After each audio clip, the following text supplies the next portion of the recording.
नमस्कार विद्यार्थी मित्रांनो, जेपी मॅथ्स मध्ये आपल्या सगळ्यांचं स्वागत। आज आपण बघणार आहोत कंबाईन गट ब मुख्य परीक्षा 2025 चा झालेला पेपर। यामध्ये आपण गणित आणि बुद्धिमत्ताचे सर्व एग्जाम्पल अतिशय शॉर्ट ट्रिकने बघणार आहोत। त्यामुळे हा व्हिडिओ जर तुम्हाला आवडला तर नक्की तुमच्या मित्रांना शेअर करा। बघूया पहिला प्रश्न काय दिला आपल्याला। प्रश्नावर त्या टेबलवर ठेवलेल्या फोटोग्राफाकडे बोट दाखवून नीता म्हणाली तिची आई म्हणजे कोणाची आई समजून घ्या। हा फोटो आहे, फोटो मधल्या व्यक्तीची आई, बरोबर। व्यक्तीची आई माझ्या आईची एकुलती एक मुलगी म्हणजे कोणाची, माझ्या आईची एकुलती एक म्हणजे कोणाची, नीता, बरोबर। नीताच्या आईची एकुलती एक मुलगी, बरोबर। इथे असेल नीताची आई। एकुलती एक म्हटल्यानंतर ही जी बाई आहे फोटो मधल्या मुलाची जी आई आहे ती कोण असेल, स्वतः नीता, म्हणून काय असेल पर्याय क्रमांक 4 असेल आपलं उत्तर, नीताची मुलगी। पुढचा प्रश्न बघा, आपल्याला चौकोन, आयत आणि त्रिकोण यामधील संबंध दाखवायचा आहे। आपल्याला माहित असेल प्रत्येक चौकोन जो असतो, बरोबर, तो काय असतो आपला आयत असतो, बरोबर। म्हणजेच काय बघा, इथे हा चौकोन असेल, हा आयत असेल, बरोबर। त्रिकोणामध्ये काही संबंध नसतो, म्हणून अशी डायग्राम बरेल, पर्याय क्रमांक 1 आपलं उत्तर। पुढचं एक्झाम्पल बघूया। 3 वर्षाच्या अंतराने जन्मलेल्या 5 मुलांच्या वयाची बेरीज किती दिली आपल्याला, 50। तर सर्वात लहान मुलाचं वय आपल्याला काढायचे। मग कसं काढणार बघा, सर्वात लहान आता समजून घ्या, पहिल्याचं वय x असेल, बघा। दुसऱ्याचं वय 3 वर्षांनी कमी म्हणजे x-3 असेल। तिसऱ्याचं वय अजून 3 वर्षांनी कमी म्हणजे x-6 असेल। चौथ्याचं वय अजून 3 वर्षांनी कमी x-9 असेल आणि पाचव्याचं वय x-12 असेल। या सगळ्यांची बेरीज किती दिली, 50। किती झाले मग आता हे कॅल्क्युलेशन करू। हे x x x x आणि x किती आहे टोटल 5x, बरोबर। मायनस हे किती होतील 6 आणि 3 9, 9 9 18, 18 आणि 12 30 होतील, बरोबर। हे झाले तुमचे 50। आपल्याला x ची किंमत काढायची आहे, तो 30 तिकडे घेऊन जा, 50 आणि 30 किती झाले तुमचे 80, बरोबर। x ची किंमत काय येईल मग आपली 80 भागीला 5 किती असणार आहे 16। आता आपल्याला सर्वात लहान व्यक्ती काय असेल x-12 याची किंमत काढायची आहे। x ची किंमत 16 आली, 16 - 12 4 असेल आपलं आन्सर, पर्याय क्रमांक 1 असेल आपलं उत्तर। बघूया पुढचा प्रश्न बघा। पुढच्या प्रश्नामध्ये आपल्याला एक सिरीज दिली, जसं आता बघा b किती नंबरवर असतो, 2 नंबरवर, 2चा वर्ग किती गेलाय 4। a कितीवर असतो 1 वर, 1चा वर्ग 1, बरोबर। g कितीवर असतो तुमचा 7 वर, 7चा वर्ग 49 दिलेला आहे, बरोबर। नंतर j कितीवर असतो तुमचा 10, 10चा वर्ग किती दिलेला आहे 100। आता आपल्याला 196 दिलंय, 196 कोणाचं वर्गमूळ आहे 14चं, बरोबर। मग 14 नंबरवर काय आहे तो तुमचा n असेल आपलं उत्तर। बघूया पुढचं एक्झाम्पल। बघूया पुढच्या प्रश्नात आपल्याला काय दिलंय। आपल्याला दिलंय बघा, 1 पुरुष, 3 महिला आणि 4 मुलं एक काम किती दिवसात पूर्ण करताय 96 दिवसात, बरोबर। तेच काम 2 पुरुष 8 मुलं ते काम किती दिवसात पूर्ण करताय 80 दिवसात। तेच काम 2 पुरुष आणि 3 स्त्रिया मिळून ते काम किती दिवसात पूर्ण करतायत तर 120 तासात पूर्ण करतायत, बरोबर। तास होतो, मी दिवस म्हटलो, सॉरी। आता बघा आपल्याला याचा काय घ्यावा लागेल, लसावी घ्यावा लागेल, तो किती येतो 480। त्यांची सगळ्यांची आपण कार्यक्षमता काढून घेऊ, किती येणार आहे बघा। 480 ला जर 96 ने भागितलं तर किती येणार आहे, ही 5 येईल, हे किती देईल 6 आणि 120 ला 480 ला 120 ने भागितल्यानंतर 4, बरोबर। आता बघा, आता जर तुम्ही ऑब्झर्वेशन केलं तर बघा, आता या पहिल्याला जर तुम्ही 2 ने गुणलं, बरोबर, म्हणजे 2 पुरुष होऊन जातील, 6 स्त्रिया होऊन जातील आणि 8 मुलं होऊन जातील, बरोबर। त्याच्या कार्यक्षमताला बी गुणावं लागेल, ती किती आहे 5 दुने 10 होऊन जातील, बरोबर। आणि 2 नंबरचं इक्वेशन बघा, 2 पुरुष आणि 8 मुलं यांची कार्यक्षमता किती आहे 6, यांची जर वजाबाकी केली तुम्ही तर 6 स्त्रिया, हा, तर किती येतील 6 स्त्रियांचं काम काय असेल 4 युनिट, बरोबर। आपल्याला 3 स्त्रियांचं लागणार आहे, ते किती असेल आता सांगा मला तुम्ही। 4 याला 2 ने भागावं लागेल, 4 ला बी 2 ने भागितल्यानंतर किती येणार आहे 2, बरोबर। 3 स्त्रियांचं काम असेल 2, बरोबर। आता याची किंमत या शेवटच्या इक्वेशन मध्ये टाकू। मग मला सांगा आता किती असणार आहे, 2 पुरुष बरोबर 3 स्त्रिया म्हणजे किती आहे, 2 बरोबर। याची कार्यक्षमता 4 आहे बरोबर। मग 2 पुरुषांची कार्यक्षमता काय येईल, 4 - 2 म्हणजेच 2 येईल। एका पुरुषाची कार्यक्षमता काय येईल, 2/2 म्हणजेच किती येईल, 1 बरोबर। त्याच्यानंतर आता मुलाची कार्यक्षमता काढावी लागेल, त्यासाठी 2 नंबरचं इक्वेशन यूज करू। आता 2m ची किंमत आपल्याला दिलेलीच आहे बरोबर। 2m 8 याचे यांना किती दिवस लागत आहे, 6 दिवस। 2m ची किंमत आपण 2 काढली बरोबर। मग 8 यांना किती टाइम लागेल, आता बघा 6 आहे इकडे वजाबाकी होईल, 8 किती होईल, 6 मधून 2 गेले 4 लागते बरोबर। त्याच्यानंतर मग आपल्याला मुलाची कार्यक्षमता काढता येईल, किती येईल, 4/8 म्हणजेच 1/2 बरोबर। बघा आता टोटल वर्क आलाय आपलं 480। आता कोण काम करतंय, 5 पुरुष बरोबर। पुरुषाची कार्यक्षमता 1 असते बरोबर आणि 12 मुलं। मुलाची कार्यक्षमता किती काढली आपण, 1/2 बरोबर। म्हणजेच किती झाला आता हे 480 भागिला हा 5 आणि हे 6 होतील, किती येईल मग आपलं उत्तर, 480 भागिला 11 तास हे असेल आपलं उत्तर। बघा मग याचा आन्सर काढण्यासाठी बघा आता मला सांगा तुम्ही, शेवटी 11 आहे, प्रत्येकाच्या खाली 11 असेल ते आपलं उत्तर असेल, पण शेवटी काय आला पाहिजे, 0। आता समजून घ्या तुम्ही 11 ला 3 ने गुणलं 33, 33 आणि 7 किती होणार आहे, 40 म्हणजे शेवटी 0 येते, म्हणून पर्याय क्रमांक 3 असेल आपलं उत्तर। सिंपल। बघूया पुढच्या एक्झाम्पल मध्ये आपल्याला सिरीज दिलेली एक मिसिंग नंबर आपल्याला शोधायचा आहे। बघा हा 2 आला कसा असेल, समजा तुम्ही एकाचा घन केला आणि त्याच्यामध्ये 1 मिळवला। घनच का बरं केला, कारण की मला या दिलेल्या संख्या कोणत्या तरी घनाच्या जवळ दिसत आहेत। जसं 9 कोणाच्या जवळ आहे, 2 चा घन केला त्याच्यामध्ये 1 टाकलं। 28 कोणाच्या जवळ आहे, 3 चा घन केला आणि त्याच्यामध्ये 1 टाकला बरोबर। 65 कोणाच्या जवळ आहे, 4 चा घन केला आणि त्याच्यामध्ये 1 टाकला। 126 कोणाच्या जवळ आहे, 5 चा घन केला आणि त्याच्यामध्ये 1 टाकला। मग पुढचा नंबर काय असेल, 6 चा घन आणि त्याच्यामध्ये 1 किती येणार, 6 चा घन 216 अधिक 1 किती असेल, 217 असेल आपलं उत्तर, पर्याय क्रमांक 2। सिंपल। बघूया पुढचं एक्झाम्पल। बघा पुढच्या एक्झाम्पल मध्ये जर तुम्ही ऑब्झर्वेशन केलं तर आपल्याला 2 प्रकारची सिरीज दिसते बघा, अल्टरनेट सिरीज। बघा ही 5 ची 7 झाली, 7 ची 9 झाली, 9 ची 11 झाली, 11 ची 13 झाली आणि पुढचा हा जो नंबर असेल तो काय असेल, 15 बरोबर। नंतर बघा अल्टरनेट सिरीज जर बघितली, 6 ची 12 झाला बरोबर, 12 चा 18 झाला, 18 चा 24 झाला, 24 चा 30 आणि 30 चा काय होईल मग 36, म्हणजे आपलं उत्तर असेल 15 36। कोणत्या ऑप्शन मध्ये, पर्याय क्रमांक 4 असेल आपलं उत्तर।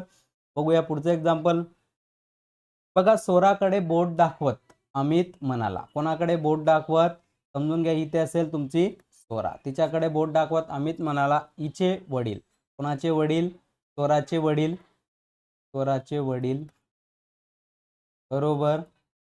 माझ्या आईच्या बहिणीचा, माझ्या आईच्या बहिणीचा बरोबर।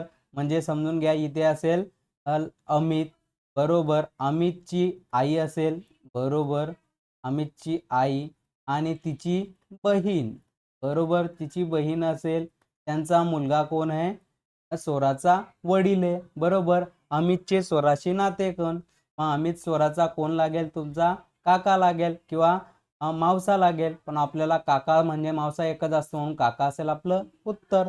बघूया पुढचं एक्झाम्पल। बघा पुढच्या एक्झाम्पल मध्ये आपल्याला वतनचा कोड दिलेला आहे बरोबर आणि नगरचा कोड दिलाय, त्याच्यावरून गवत आपल्याला बनवायचं बरोबर।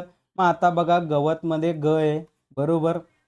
आता ग साठी बघा या 3 पैकी कोणतं तरी एक लेटर येऊ शकतं। बघा या 3 पैकी कोणतं लेटर येईल, समजून घ्या इथे मी ओ घेतला बरोबर, ओ म्हणजे किंवा सर्कल घेतलं बरोबर। नंतर काय, वत, वत म्हणजे काय, वत या इथे बरोबर, म्हणजे इथून कोणते तरी 2 सिंबल येऊ शकतात। जसं बघा इथे येऊ शकतो एक तुमचा स्टार येऊ शकतो बरोबर, स्टार येऊ शकतो आणि दुसरा येऊ शकतो आपला हा रेक्टँगल बरोबर। म्हणजेच काय आन्सर येऊ शकतो तुमचं 0, वर्तुळ, स्टार आणि रेक्टँगल, पर्याय क्रमांक 3 असेल आपलं उत्तर। सिंपल। बघूया पुढचं एक्झाम्पल। बघा पुढच्या एक्झाम्पल मध्ये बाइंडिंग साठी झालेल्या खर्चाच्या वर्तुळ पाकडीचा केंद्रीय कोन काढायचा आहे बरं। मग कसं काढणार, आता मला सांगा बाइंडिंगसाठी किती दिलेलं आहे आपल्याला 20% दिले बरोबर. म्हणजेच काय आता 100% म्हणजेच किती आहे 360 डिग्रीचा कोन. आपल्याला 20%चा काढायचा आहे. याला भागीला 5 करा आणि याला भागीला 5 करा म्हणजे 20%चा केंद्रीय कोन आपल्याला भेटून जाईल. मग 360 भागीला 5 किती असणार आहे 72 डिग्री. पर्याय क्रमांक 1 असेल आपलं उत्तर. बघूया पुढचं एक्झाम्पल. बघा पुढच्या एक्झाम्पल मध्ये काय दिलंय 5चा 5वा घात संख्येला 4 ने भागितल्यास बाकी आपल्याला विचारले बरोबर. आता मला सांगा जर तुम्ही 5 ने 4 ला भागितले बरोबर तर आपली बाकी काय असेल तर बाकी असेल 1 आणि 1 ची काय करताय 5वी पॉवर.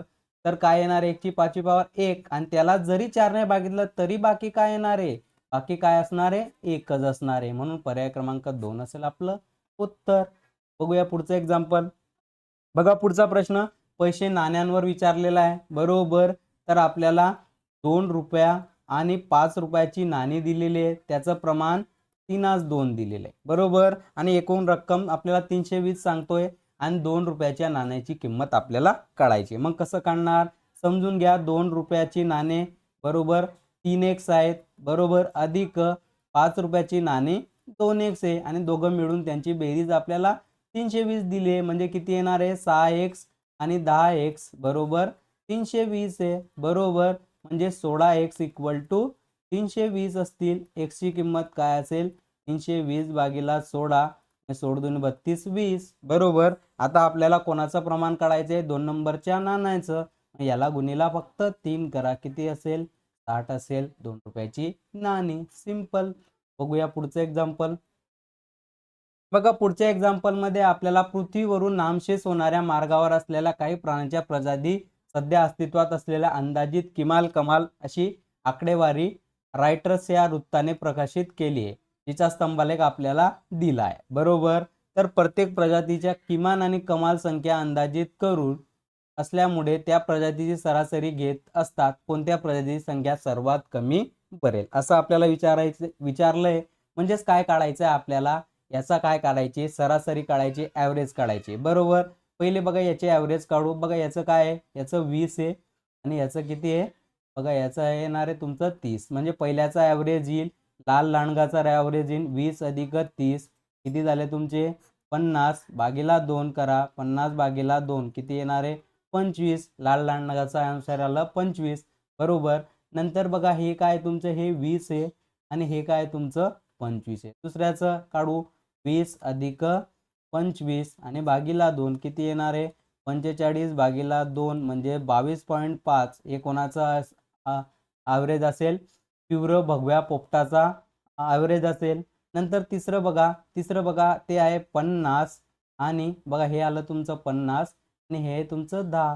याचा ॲव्हरेज काढू किती असणार आहे 60 भागीला 2 60 भागीला 2 किती असेल 30.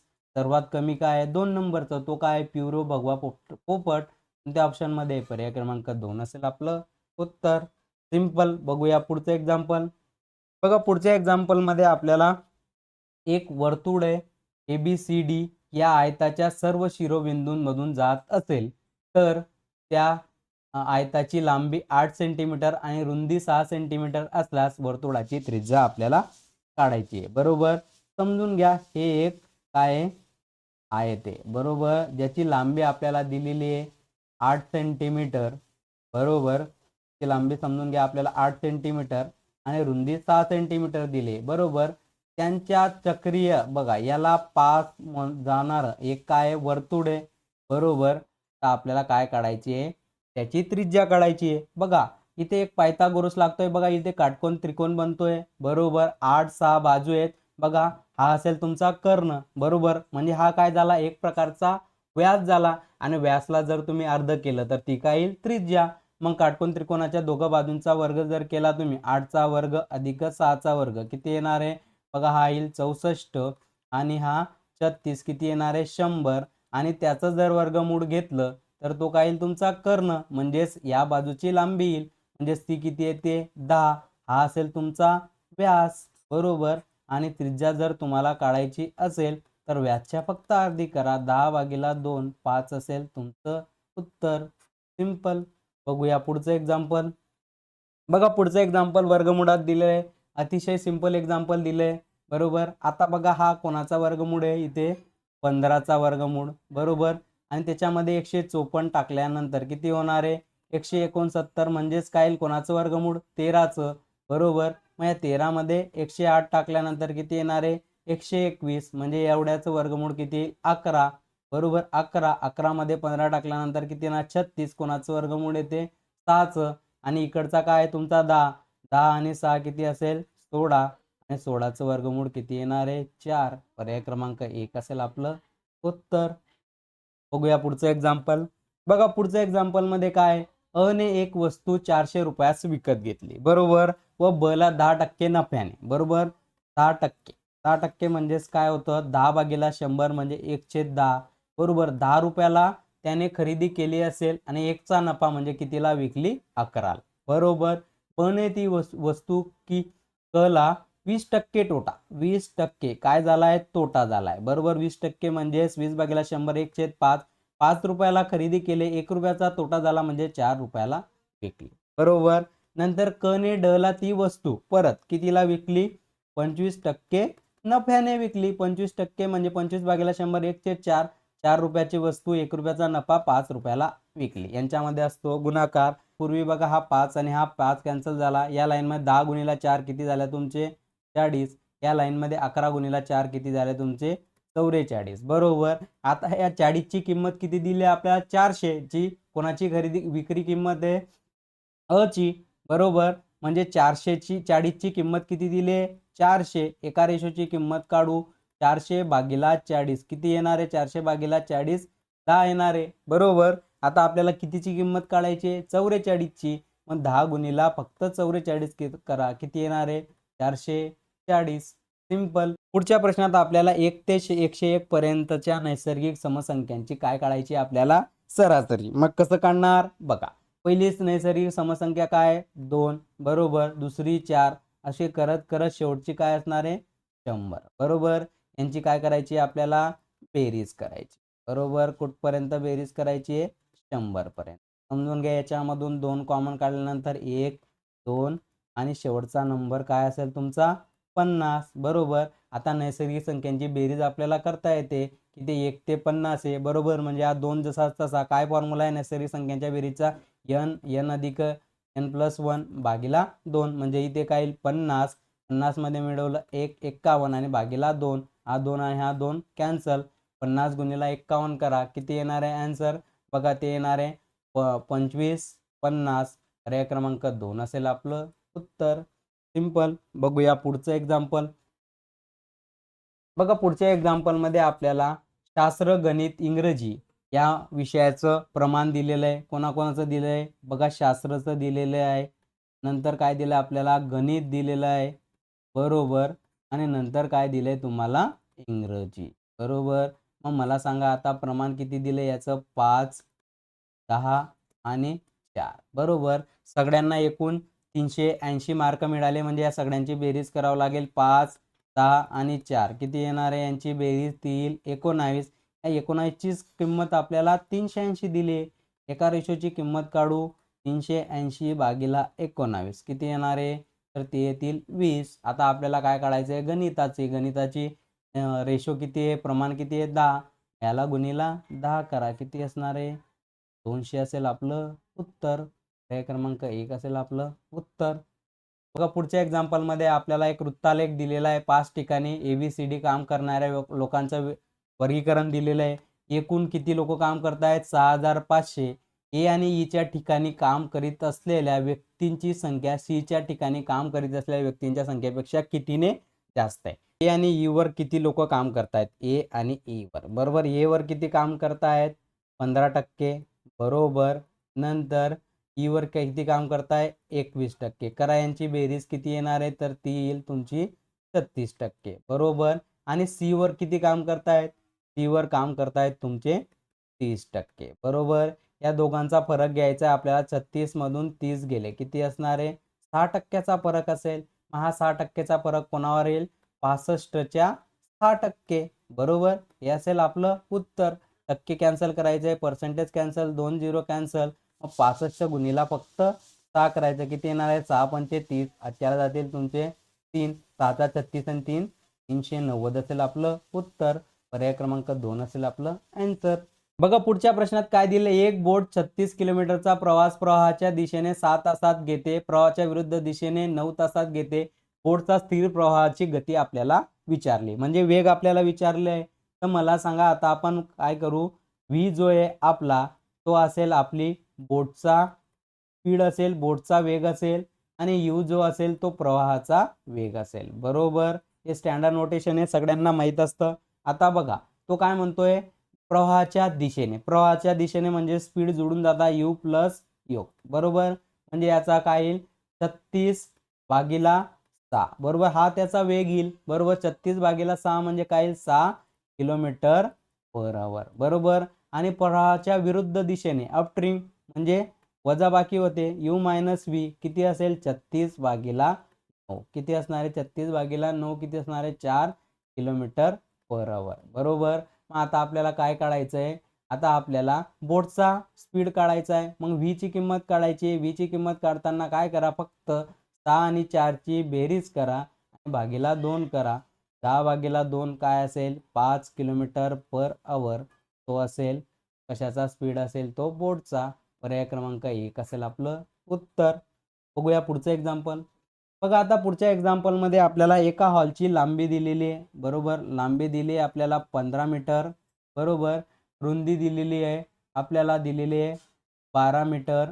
बरोबर, नंतर जर हॉलच्या तळाचे फ्लोअर आणि छताचे सिलिंगचे क्षेत्रफळ एकत्रित बेरीज ही 4 भिंतीच्या क्षेत्रफळाच्या बेरजे इतकी असेल तर हॉलचे घनफळ आपल्याला विचारले. मग कसं काढणार हॉलचे घनफळ, हॉलचे घनफळ काय असते, घनफळचा फॉर्म्युला प्रत्येकाला माहित पाहिजे, काय असेल LEH. बरोबर, म्हणजे आपल्याला फक्त एच ची किंमत काढायची आहे. मग मला सांगा आता आता काय दिलंय आपल्याला, जर हॉलचे क्षेत्रफळ आणि सर्वात पहिले आपण हॉल आणि छताचं क्षेत्रफळ काढू, म्हणजे दोनदा येईल, दोनदा काय येईल LB. बरोबर, लांबी गुणिला रुंदी असेल, म्हणजेच काय असेल 2 गुणिला 15 गुणिला 12, किती असणार आहे यांचा गुणाकार 180, 180 गुणिला 2 360. बरोबर, 360 येईल.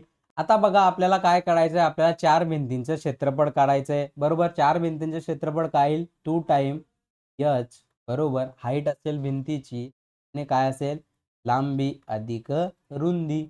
मला सांगा 2H. बरोबर, लांबी किती दिली आपल्याला 15 अधिक 12 किती होणार आहे, हे होतील 27, 27 दुने 54H. बरोबर, आता या दोघांची टोटल आपल्याला 360 दिलेली आहे. H ची किंमत काढू, म्हणजे 54H इक्वल टू 360. बरोबर, H ची किंमत काय असेल 360/54. बरोबर, त्याला कितीचा भाग जातोय 18चा भाग जातोय, 18 दुने 36. बरोबर, 20 आणि 18 त्रिक 54. बरोबर, आता आपल्याला घनफळ काढायचे LBH.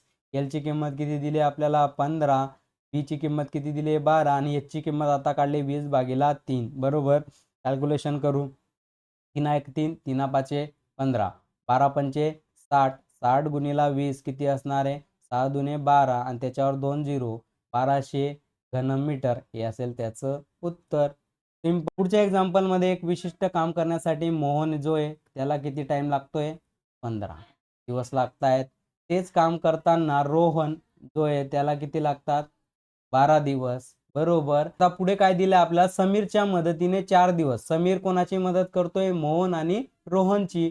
बरोबर, जे मोहन, रोहन आणि तुमचा काय असेल समीर, याच्या मिळून किती लागतात 4. बरोबर, मग यांचा काय काढू आपण आता लसावी, किती असेल 60 असेल. बरोबर, कार्यक्षमता काय येईल बघा 60/15 4, ही 5 आणि ही किती येईल 15. बरोबर, तर काय म्हणतोय तो एकटा समीर. बरोबर, मग आता समीरची कार्यक्षमता आपल्याला काढावी लागेल. बरोबर, मोहनची कार्यक्षमता आली 4 आणि नंतर रोहनची आली 5. बरोबर, त्याच्या कार्यक्षमतेमध्ये 5 आणि 4 या दोघांची बेरीज किती झाली 9. मग 15 मधून 9 गेले किती असेल 6. ही कोणाची कार्यक्षमता असेल तर ती असेल तुमची समीरची.